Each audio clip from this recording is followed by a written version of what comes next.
So what goes on in these heavenly places? And who is there? And what are they doing?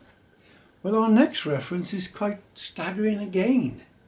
It comes from Ephesians chapter 3, verses 7 to 10, where we read, "Of this gospel, says Paul, I was made a minister according to the gift of God's grace, which was given me by the working of his power.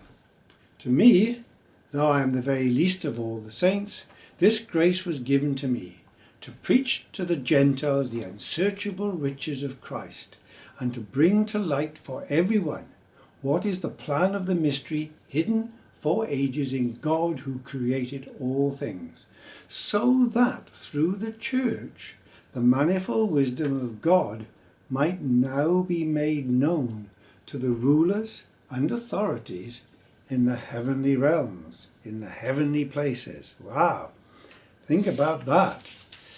Well, first of all, I just want to point out a little thing.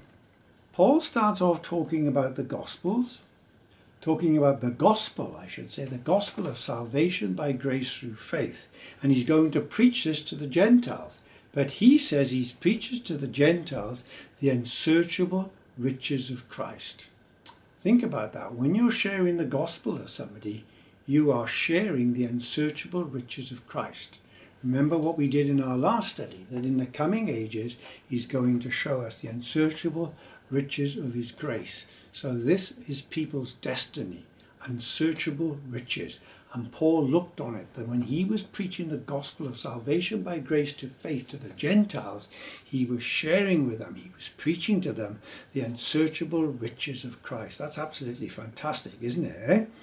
Wow. So, who's in these heavenly places? Well, there seems to be rulers and authorities.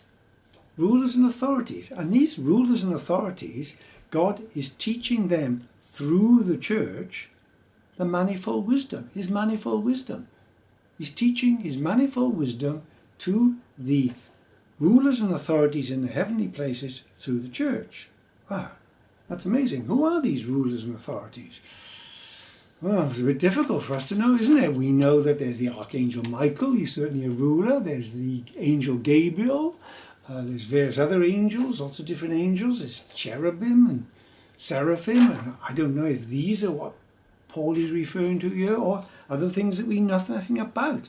But they are learning God's manifold wisdom through the church. It's not that we are teaching them, it's God is teaching them. It's not what we do that they learn, it's what God does with us, how God treats us. That's what they are learning. So what on earth are they learning about God's manifold wisdom by the way in which he deals with the church? Well, let's stop and think about it. How does God deal with us? How does God treat us? Well, he's gracious. He's forgiving. He's kind. He's merciful. He's patient. He speaks well of his children. He praises them. Wow. There's the Almighty God. There's us, sinners, on this little earth. This Almighty God, how does he treat us? Kindly, graciously, mercifully, patiently. Wow. Are you wise in doing that, God? Yes, I'm wise in doing that. And these rulers or authorities in these heavenly realms are learning the many-faceted wisdom that I have, many aspects of my wisdom.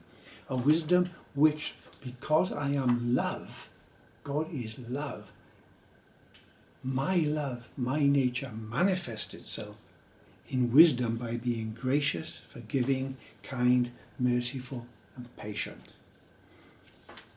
Charles Ozanne wrote this book, That You May Be Filled.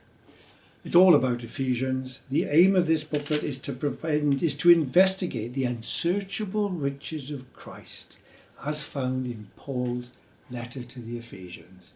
Charles Ozanne has done an excellent job here, and it's well worth reading. But don't forget, when we are sharing the gospel with unbelievers, we are preaching to them the unsearchable riches of Christ.